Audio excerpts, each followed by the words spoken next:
Welcome to this special extended edition of the League of Women Voters Presents. I am Kiana Irvin, faculty member in the University of Missouri History Department, and I am here with the distinguished guest and fellow historian Aaron Astor of Maryville College in Tennessee.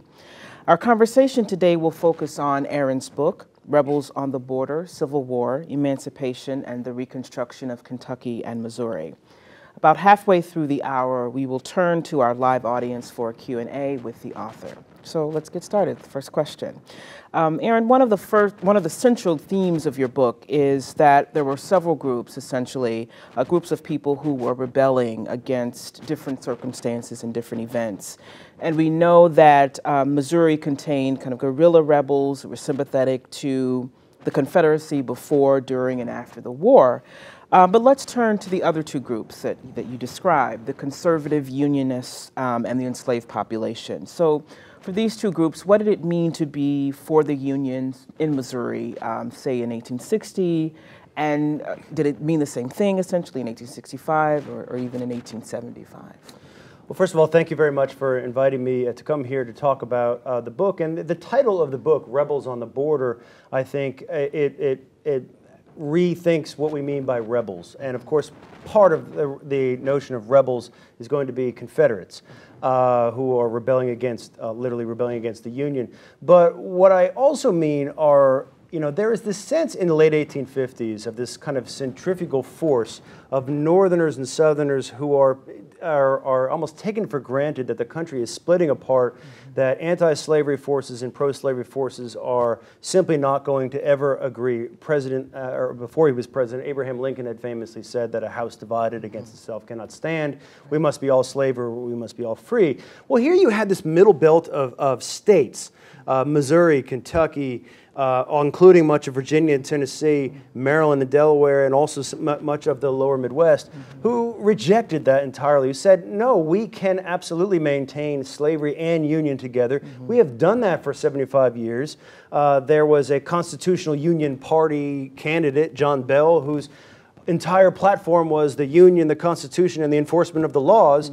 He was mocked for not having any solutions, but that was the whole point. They didn't need to have any solutions, so they thought things could be dealt with on an ongoing basis. And so there was they were really rebelling against this centrifugal notion that the country is doomed in the sense. That said, as much as there was an agreement in the beginning of the war among white Missourians in this pro-slavery or conservative union, and I mean conservative in both a social sense of defending the social order and a political sense of defending the union, that changes dramatically, and it changes from month to month. It changes as events unfold very quickly in the state of Missouri, such that what it means to be a supporter of the Union in November of 1860 when Lincoln is elected is going to be different than what it means in February of 1861 when Missouri holds a referendum and a convention to consider secession and overwhelmingly sides with the Union. The chair of that happens to be Sterling Price, which suggests right there that obviously not everybody at this union, at this convention, is permanently going to stay in the Unionist camp. Sterling Price eventually becoming a very highly decorated Confederate general. This is so the story changes dramatically as you go along, and of course, once the war begins in earnest, and Governor Claiborne Fox Jackson, who has always wanted to take the state out of the Union, finally gets his wish as Nathaniel Lyon, the general in St. Louis, really takes the fight into the heart of the state. And so the meaning of union changes there, and it would continue to change.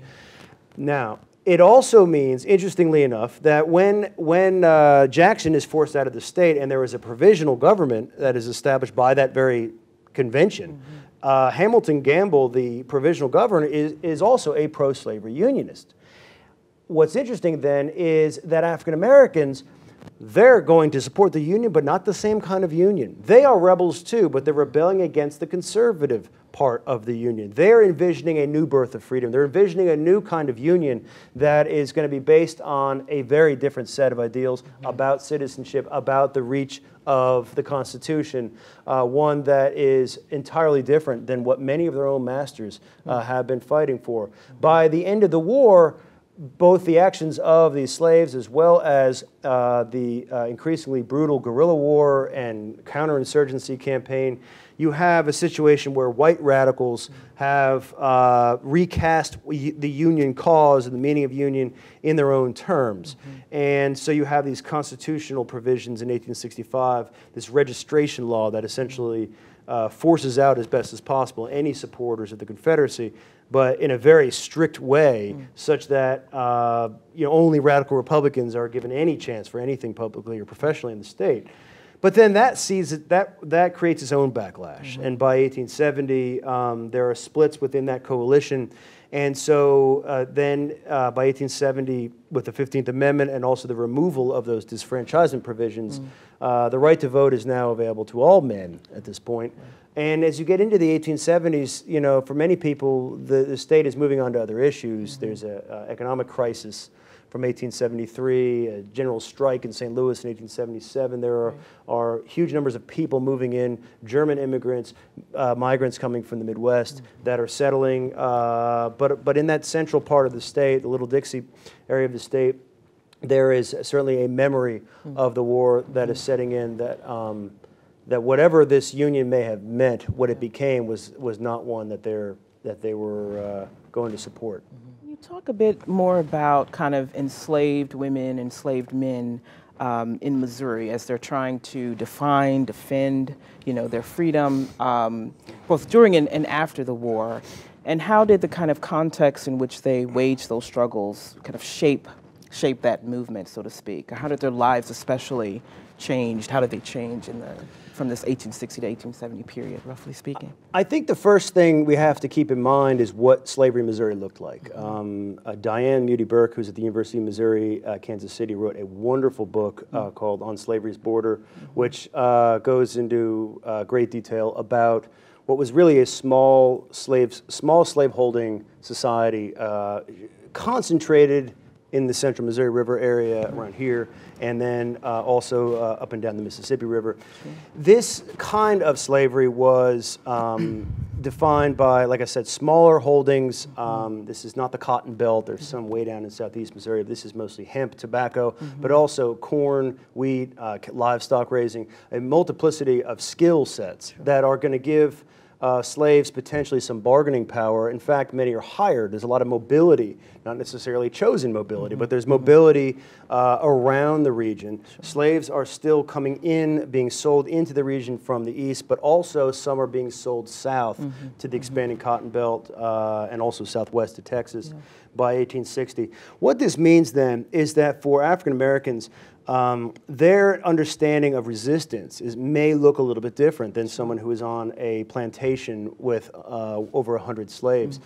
For one thing, their conception of family, of abroad marriages, of hush arbor, religious meetings, these take on a different kind of political valence than they may have elsewhere, because the notion of collectivities of African Americans that are being unsupervised is itself deemed very dangerous, because it just doesn't happen very often in central Missouri in the way it does. I mean, of course, it's unsupervised is also going to provoke trouble, to the master in the Deep South, but it's the numbers are such that there is a much more there is a much more regular interactions between the white family members and slaves in Missouri.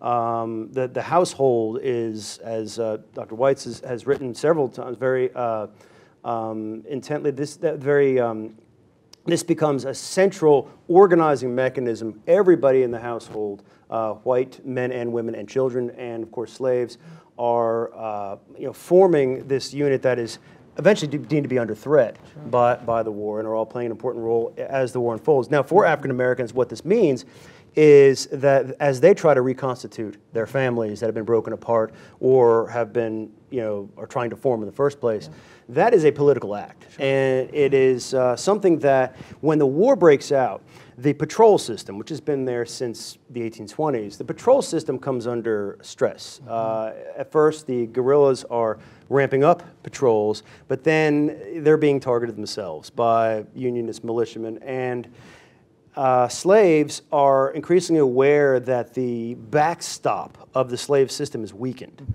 And they're able to push things a little bit further than they could before, to the point where they're able to find a chance to break to Kansas for freedom, a chance to break to a provost marshal's station where that person may happen to be supportive of emancipation, and of course, to know which ones they could trust. It's a very fluid situation, and so they are pressing at these boundaries. Of course, they're building on techniques. Have always been able to threaten being able to run away to free Kansas, Iowa, or certainly Iowa or Illinois, and eventually Kansas.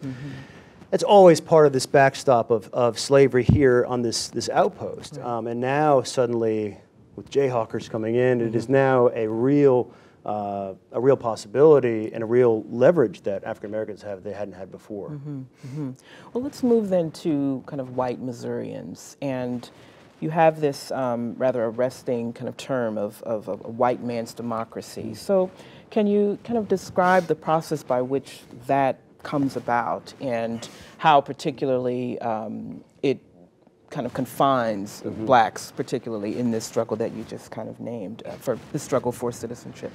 One of the hard things to capture, one of the challenges that African Americans face after emancipation is, of course, they are facing the same kinds of social change that ex-slaves in the former Confederate states have to face, the struggles of freedom, the new labor relations, the new family relations.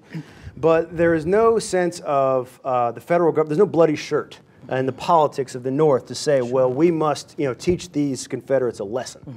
After some of the events that happened in Memphis and New Orleans that leads many congressional radical reconstruction, which is established in March of 1867, exempts Missouri. It exempts Tennessee too, but Tennessee has a local sort of version of it. But it exempts Kentucky, it exempts Missouri, because they are not fit to be punished. They were loyal. In the case of Missouri, you have this radical regime that is organized on a white basis. I mean, these are whites from St. Louis, these are Germans, these are Ozark Unionists, these are folks who are planning to create this new post-war Missouri order that is not going to include the old central clique of Claiborne, Fox, Jackson, and the Little Dixie people. They're just going to be gone, and as Mark Geiger has written, I mean, many of them lost their farms from investing in a check-kiting scheme that went bad. So the idea is to push them out. But as far as the white conservatives there, what's happening for many of them is that for those who did support the Union, they feel the rug has been pulled out from under them. They feel betrayed. And so what do? One of the first things that happens is violence. I mean, there's incredible amounts of racial violence. The guerrillas are not entirely focusing on African Americans in Missouri, although some, like Jim Jackson, are notoriously, almost exterminationist. I mean, they're trying to, as African Americans are pushing to go into the Union Army. Jackson's saying either go back to the farm, work before, or get out of here. And this is, there are threats of really wholesale violence. Missouri abolishes slavery by state act in January 11th of 1865, and it's particularly after that point where you see this push for expulsion. And you can see it in the numbers. In 1870, in the central Missouri counties there, the black population plummets, and that doesn't happen in most places. I mean, in St. Louis, it grows by over 300%. In Jackson County, which is because of Kansas City, is going to grow tremendously. But you don't see that in much of the lower South. You see, black population that first, moves around, but then often by 1870 is kind of settled back where they were. Not in central Missouri. And part of that then is this expulsionist thing. In Lexington, you see the appearance of this viscerally racist newspaper called the Weekly Caucasian, which, I mean, the name right there, and it's an interesting question of why it would appear there. Part of it, I think, is to unite those who are disillusioned with the radical regime that it was. I mean, we have to realize this radical Republican regime is cracking down on anybody who pretty much won't swear allegiance to the Republican Party, to the radical wing of the Republican Party, regardless of what they think about race. And so it is considered the ultimate in corruption by many people. In fact, the Republican Party splits. You have this liberal movement by people who are upset at the vindictiveness of this radical party. And so there are a lot of people who want, the Caucasian sort of acts and racializes it, certainly, as the name suggests, but gives voice to those who have been disfranchised. They're not only disfranchised, this registration law in 1865 says they can't even practice law, they can't even preach or teach, as many professions are locked out of. And so it's trying to give them a voice to come back. But there is always sometimes a very obvious text of race with the Caucasian newspaper and many acts of violence, but there's also subtext of it, this notion of who's legitimate, who are legitimate actors in the political scene, even though, interestingly enough, African Americans don't get the right to vote in Missouri until 1870. I mean, the radical Republicans take over in 1865 and don't give the right to vote. In 1868, there is a referendum and it fails. It's not until 1870, and by that point, the 15th Amendment is coming into law anyway, and then the question is, everybody should have the right to vote. And so actually the African American population is split over this question. It's a very complicated mess, just to say the least. Yeah, I was intrigued by this term of belated Confederates. Yeah, and that's a term that can be, it's a cultural term to describe some people who seem to, it's not so much that they become actual Confederates, it's more that they have come, in some ways there's almost a tone of shame in having supported a cause that in their minds was hijacked by this emancipationist, this racial egalitarian, radical extreme movement that, and you see this in Kentucky as well, where they just feel that you know, that's not the union we were fighting for. And of course, African Americans are going to say, you're absolutely right. That isn't the union we were fighting for. We were fighting to create a different one. And so they certainly can understand why there's some of this anger. Yeah. Well, this program is part of a series of events around an exhibit called Lincoln and the Constitution, which is now on display at MU Law Library. So can you tell us a bit about kind of changes to the Missouri Constitution before, during, and after the war, and how those changes kind of reflected the political and social struggles that you depict in the book? Well, Missouri's Constitution, you know, Missouri comes into the Union in 1821 as a slave state. It has much of the same codes affecting slavery and race. There are some changes with respect to importation of slaves, and as Kentucky did and as Virginia before that. As you get into the late 1850s, particularly the militancy surrounding the Bleeding Kansas crisis, and then particularly after the John Brown, not just in Kansas, but Harper's Ferry, there is increasing pressure to restrict the movement of free African Americans and to try to compel them to leave the state. There aren't, frankly, all that many outside of St. Louis, but to compel them to leave. And so, in some ways, this sort of sense of crisis is calling for more and more protection for the slave system. What I think is fascinating is that the demographic changes of the state of Missouri in the 1850s are it is expansion of Germans, expansion of basically Midwesterners, not only into St. Louis, but are moving out into the Missouri River Valley, and are starting to settle in some of the areas in the heavily enslaved sections. And so here you have the former slaveholding elite of Central Missouri feeling they're being surrounded on all sides. I mean, certainly Illinois to the east and Iowa to the north, the Ozarks to the south, which is a lot of former East Tennesseans who are not really wealthy enough, frankly, to own slaves in many cases. Some are, but not as much. And Western, the Kansas picture, and then even within their own, there's a crisis sense that they're being encircled, and you could see why that would lead many people to take a more militant stand.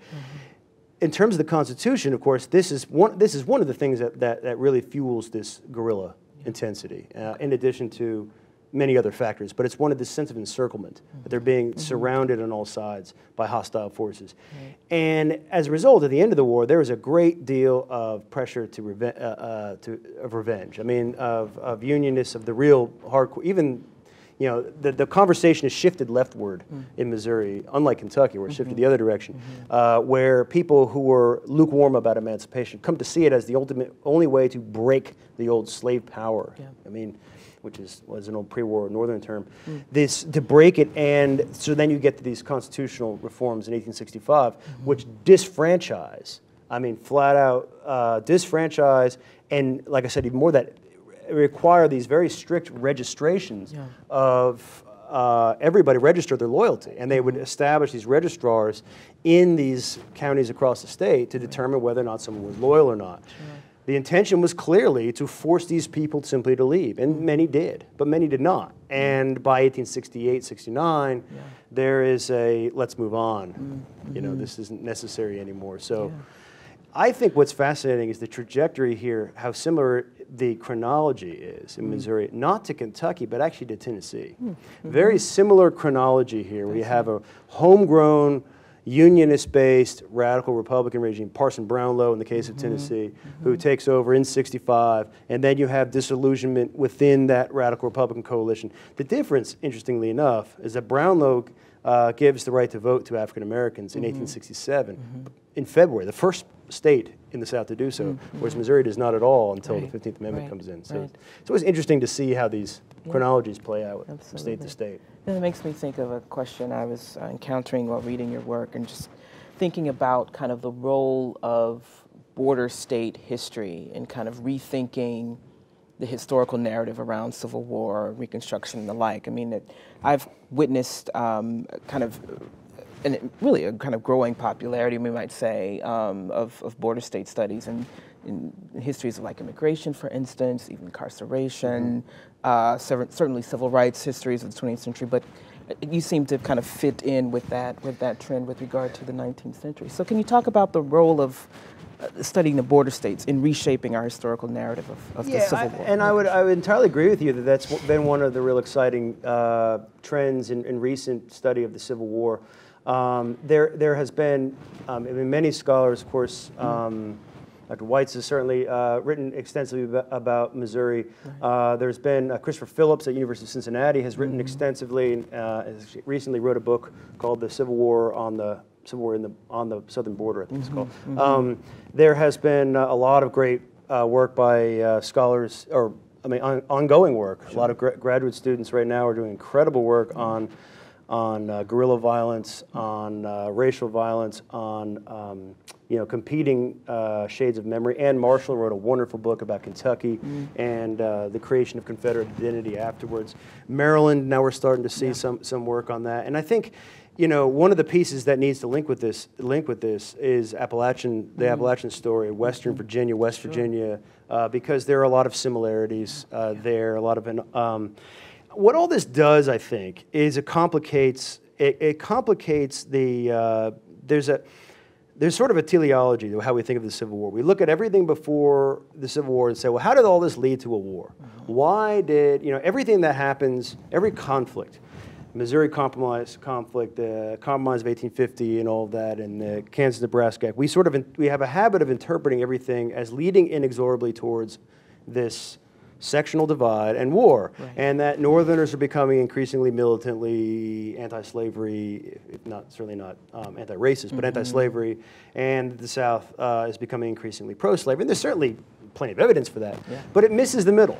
It misses the middle, and what we could see in the middle are different stories. Stanley Harold wrote this wonderful, fascinating book called Border War, which focuses on all these conflicts, many of them having to do with runaway slaves, conflicts right along that border that got enormous amounts of attention. At the same time, you can find evidence of cross-border communication that people may have, or cross-border comity and an agreement that may have moderated the effect of that. And that's, I think, it brings contingency to light. It says, what precise forces pushed the country over the top? And it means that a guy like John Brown, who it's no coincidence is active in essentially two of these same upper border South areas, Kansas and what eventually became West Virginia, that it shows how volatile that area is. And I think it's wonderful that people have started to focus on it more. Sure. Yeah, really struck by the notion of kind of what's happening, particularly in border states of Missouri and Kentucky, is acting as a kind of template for the white suffering South. This notion that you have and you establish, of course, throughout the text. So, yeah, I mean, and that's a case where I saw the existence of, I mean, in some ways, one of the real fascinating phenomena that happens in central Missouri in particular is the appearance of what were called Southern Ladies' Aid Societies. And these were essentially white women in central Missouri, you saw them in Kentucky too, who act as to provide aid to suffering white families in the South, because the window that they have to the lower South is that they were from loyal states. Some of these women, many of them, I mean, as far as I can tell, certainly their husbands were in the Union Army. Some were not. Some were Confederates. But the point is that right now they're working together, and in some ways I see them as a response to all the American Missionary Association, all of the work, to take care of the poor ex-slaves. Well, what about the poor white folks who have been, and they are in some ways ambassadors of redemption. They're going down and telling the story of suffering in the lower South of white families that have been decimated by war, and telling it to sympathetic conservative Northerners to try to raise money from them. This is something that appears quite early. I mean, it's still incipient. It's not the full-on ladies' memorial associations that you would see later on in Richmond, that you see later on elsewhere, but it's it is the beginnings of that. And certainly the racial violence in Kentucky in particular, the regulators, they appear before the Ku Klux Klan, and they are essentially terrorists, but they are cracking down on what they see as crime out of control, but also, of course, on slaves that are, first they're on slaves, first of all, on slaves that had, they're still in slavery in Kentucky until December of 1865. Then there are those who they want them to go back to the farms, and then, barring that, just to leave the region entirely. So that stuff's happening even before the formal Ku Klux Klan takes off, although the violence is happening, of course, elsewhere in the Deep South too. So it's more just to see that, that's happening right there in the heart of the country. And we don't have to look to Louisiana and Mississippi to see it. Right. I think at this point, we'll open the floor for questions.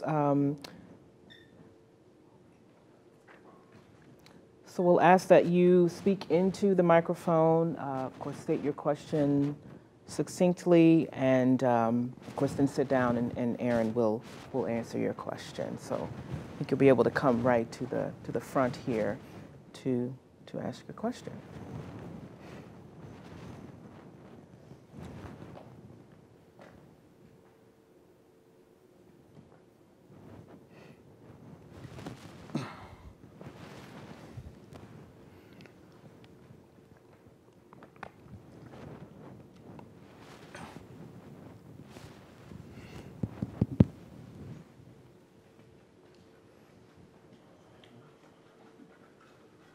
Okay, who's first?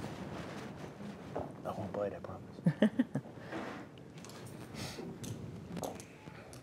Good afternoon. Hi. I'm Dottie Berner-Himmler from Maryland. Hi. And I'm also Gullah Geechee from South Carolina. I wanted to ask, do you see any parallels with Reconstruction in the 1870s and the disenfranchisement of African Americans today, particularly in areas of voters' rights, education, job inequality, and also excessive jail terms for African American young men and also women, and also what I would call the kind of attitude of the police officers really throughout the country, and especially for the senior citizens in terms of health care. So I would like to... Yeah. Okay, thank you. Thank you for the question, and the question itself is a reminder of how relevant, the ongoing relevance of many of these struggles. The answer is yes to all of those, absolutely. What Reconstruction is about more than anything else is about the very meaning of freedom, the meaning of citizenship, the meaning of what America promises. After slavery is eliminated, there is this question of what next? And that is a question that we are still struggling with. It is, not only are we still struggling, but we're also still struggling often in the same terms as we were in the late 1860s and the 1870s. The same trajectories, I think, where you have expansions of rights and then backlashes. If you read the newspapers in the late 1860s and early 1870s, read the Weekly Caucasian, you will see the way it trumps up crime. Very similar to the way, often often you know, made up. But you know, it's trumping up stories in the same way that more modern forms of media will do.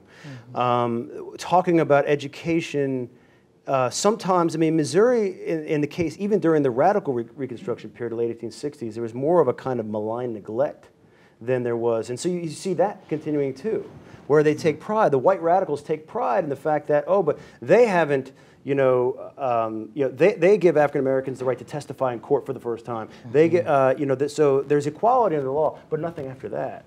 And not only nothing after that, it's clearly, I mean, because they haven't given the right to vote to African Americans. The way the funding works for schools for blacks in the late 19th century is already, you know, grossly unequal, and that, of course, is going to continue well into the 20th century. So, I mean, yeah, you see, not only do you see the roots of many of these conflicts from back then, but you see a lot of striking parallels in both the trajectories of resistance and backlashes and portrayals in media. Yeah, the notion of the civil rights movement of the 50s and 60s being called a kind of second Reconstruction, I think, and helps to connect those periods. Yeah. Other questions?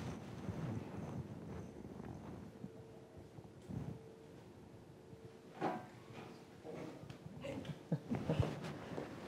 Joe. Hi, Aaron. Yes, I really enjoyed your book, and I think you've really brought something incredibly important, and especially to us. I'm from Columbia, Missouri, so I have a long history here and know what a confusing place it is. But one thing I kept thinking about was Lincoln University here, and I think we even have some people from Lincoln University, and the fate of the African American soldiers who from Missouri who fought, and of course they found Lincoln University in 1866. I'm curious as to what your studies showed about their fate and how the people of Missouri responded to them, aside from the famous founding of Lincoln University.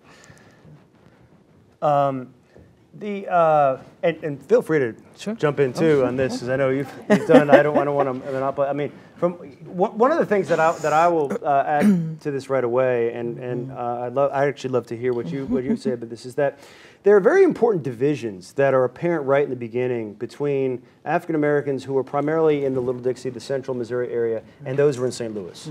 Those who were born free, those who were born enslaved. And these are class divisions. These are, you know, of course, there's a major movement of people during and shortly after the war that are going to affect much of this. But you see different priorities that are going to reflect these different class bases. So the development of normal schools for African Americans, creating teachers, rights to vote, rights to protection, rights to testify, those are going to be supported at different levels by different people throughout the state as different priorities based on what they're experiencing. So the Lincoln. And then you have the Freedmen's Bureau, which many people don't realize did have a place in Missouri, and not as strong as it did in other states, but it was here.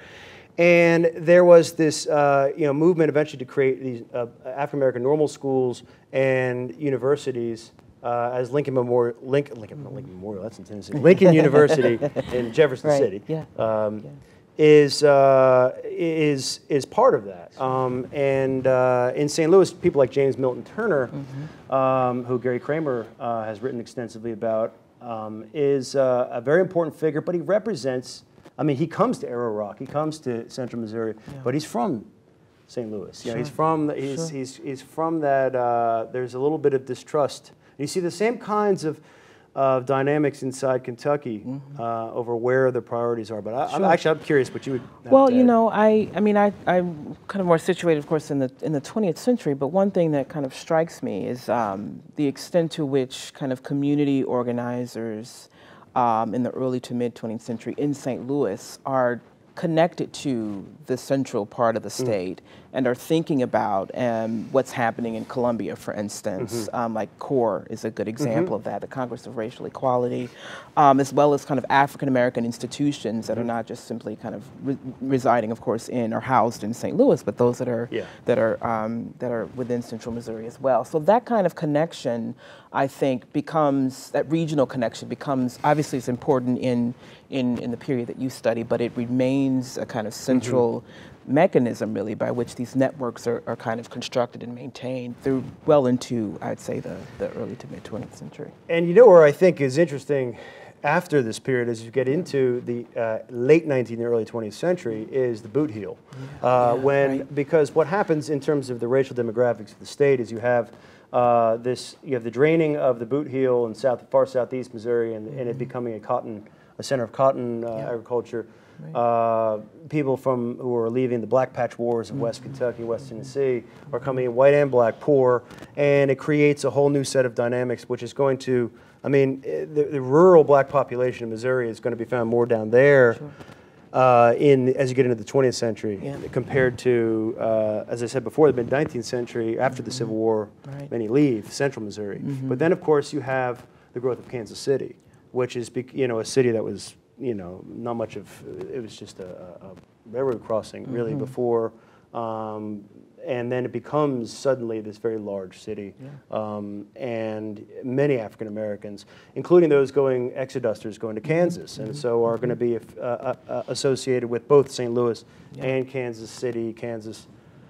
This is, so where does Lincoln Memorial, I can't say it again, Lincoln University, where does Lincoln University play in this? I mean, it's one of the many African American universities that appear in the post-war South and the post-war border states, and it is especially as the segregation of the public school system is institutionalized, it becomes essential in the growth of a black middle class. Absolutely, right, absolutely.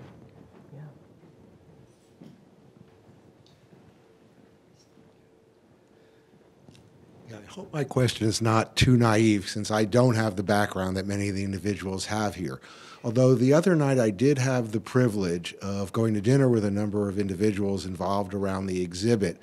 And what they were talking about was the idea, and you've talked about benign neglect in Missouri's place, but there was interesting discussion among two individuals with a lot of knowledge about the Civil War in general, and Missouri specifically, about Missouri being a southern state or not really being a southern state. And I know we have some regional areas, since I used to be an official with the State Human Rights Commission, that to this day are very different. But I would really like you to compare and contrast and give your opinion about Missouri versus the Deep South. Thank you very much. Thank you. Well, that's a big question, but Missouri is a patchwork. I mean, that's the way I always think about it, and it is a patchwork of identities, and it was before the Civil War too. It was a not only is it a patchwork of identities, but it doesn't make geographic sense to someone who doesn't understand the topography of the state. It's a state where during the Civil War you have more people who are more pro-union in the southern part of the state, and people in the central northern part of the state, or central part of the state, that are more pro-Confederate. Of course, if it follows the river bottoms and where the institution of slavery is going to be strongest.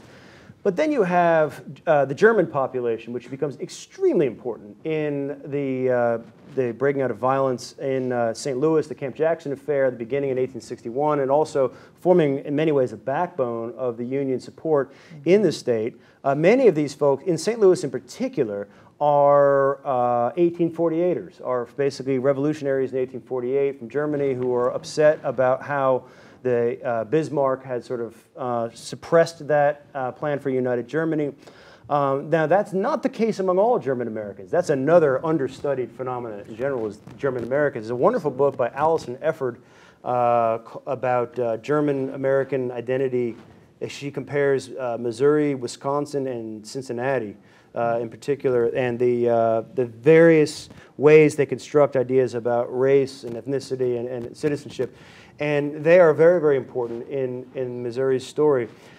As far as this regional meaning, I mean, of course, it constantly gets us to re-ask the question of what it means to be Southern. Because, I teach at a college in East Tennessee, which is in the mountains, right near the Smoky Mountains. And it is another one of these places where the geography confounds a lot of people. During the Civil War, it was heavily pro-Union. The high school in town is called the Rebels. You can imagine all of the interesting conversations that have around it. But in point of fact, the city of Maryville, where I am, and it's called Maryville, where we are, did have a strong Confederate core, even though the surrounding county was very pro-Union. this question of regional identity is a fascinating one, and it has real political implications. Sometimes it makes for fun parlor games. You know, where does the Waffle House IHOP line begin, or something? You know, where do the billboards for Merrimack Caverns begin on Interstate 44? You know, these questions of you know, there's great mapping experiments that are out there, mapping churches and this, and of course, you know, you can look at modern political contests and see you know, perhaps mapping out of regional distinctions. But, you know, even that doesn't track very perfectly, too. There have been, in Southwest Missouri has, you know, became almost entirely white, but it wasn't always that way. There was acts of racial violence in the beginning of the 20th century. It's very difficult to really capture, you know, the core identity of the state. And, you know, I was kind of hoping that I'd be here for a World Series between Kansas City Royals and St. Louis Cardinals, and to be right in the middle of it all. Yes. And so we could maybe reenact an old war. No, I wouldn't want to do that. But it would be, that would have been to have a repeat of 1985. And here right in the middle, and, you know, sort of to think what is the state, you know, regionally, and it's still, I think, vexing. It's hard to say. Is it Western? Is it Midwestern? Is it Southern? You know. Right.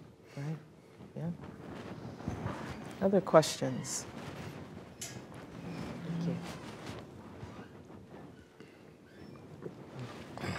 Thank you. I'm somewhat new to Columbia, and I was walking through Flat Branch Park, and I saw that there was, even in Columbia, there was kind of pogroms against the black community here to kick them out. Kansas City, St. Louis, it's all over. We flew in from Baltimore and to St. Louis, rented a car. Driving down Route 70, we came upon an overpass with several guys in cowboy hats waving American flags and a huge sign, Impeach Obama. So is this part of the legacy? This still, it looks like it's part of the legacy of slavery and the Civil War and the backlash. So it looks to me like backlash. It could be. I mean, but I mean, you could see that. I've seen that in New York. You know, I mean, I think one of the things we have to be careful of is, you know, a lot has happened in the last 150 years. A lot of, I mean, including the incidents in Ferguson. We were talking about this beforehand. Right. You know, the incidents in Ferguson. A lot of that has to do with changes in cities in the late 20th century. Politics more recently that certainly have their deep roots. Absolutely, in the Civil War and Reconstruction, and in Missouri's experience of it, but also are very much dependent on, you know, white flight, on demographic changes to the country, which are making, you know, some. I mean, the Tea Party, the recession of 2007, and, you know, the bifurcation of our media, where we have, you know, we've returned almost to the hyper-partisan media of the 19th century, which is rather interesting. And, you know, this kind of this, you know, political, the impeach Obama. I mean, I've seen that. I guess I've seen that outside the South enough to say that that's more just sort of I've seen it in Wisconsin, I think. You know, and so I don't know if I would tie that directly to this story. But again, I mean, the roots of it are there. The struggles, I mean, over the very meaning of freedom, the meaning of the Constitution, the meaning of the promise of America. Those questions are still just as relevant today, and they are loaded with the same baggage and the same terms as they were back then, and often seen as a zero-sum game, just as they were back then, that if one person gains, another one loses. And that was a key appeal to what I call the white man's democracy. Some people call it Herrenvolk democracy, that those at the bottom of the dominant class are worried that if somebody below them goes up, that means they're being pulled down. And that's a constant, you know, refrain throughout much of American history. Right. Yeah. Important thing. Another question.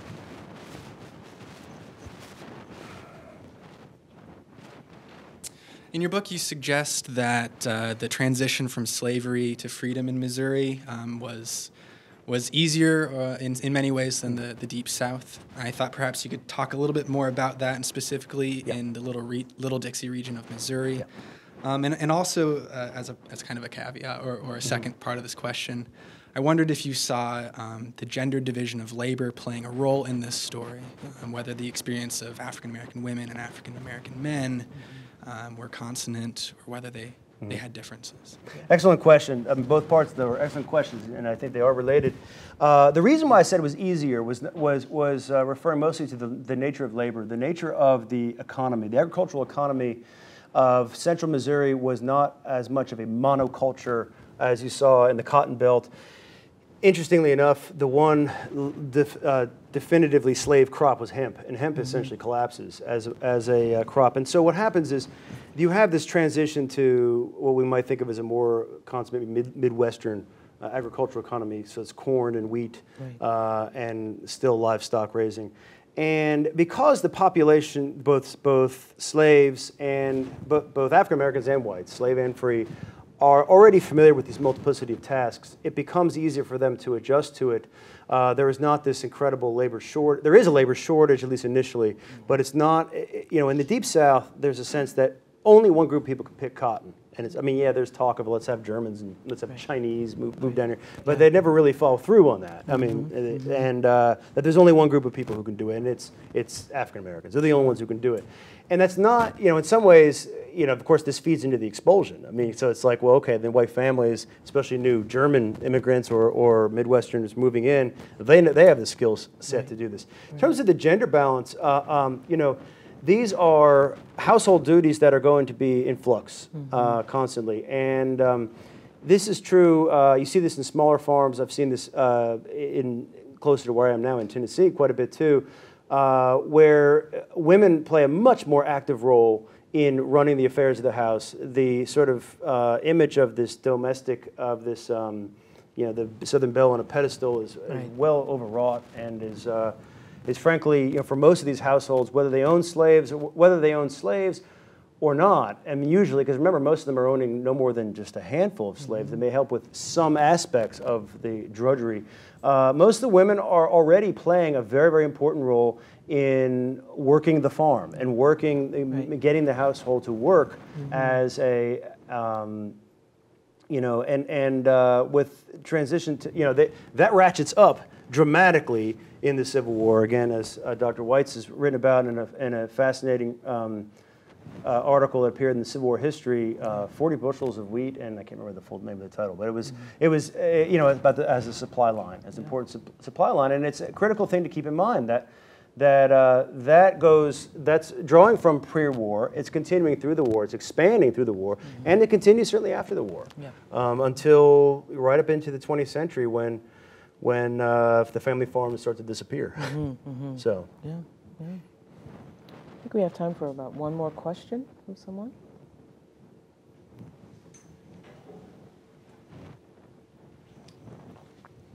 I'm curious why you chose to focus on just 7 counties for the most part in Missouri when there was such a large population to the east.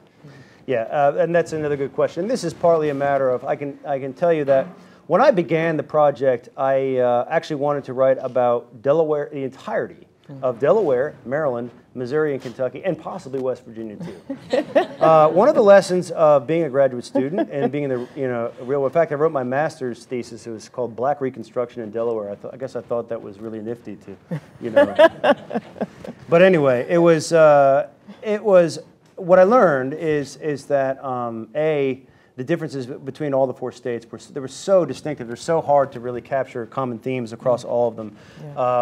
And it made better sense. I could see more thematic similarities between Kentucky and Missouri, especially because of the settlement patterns.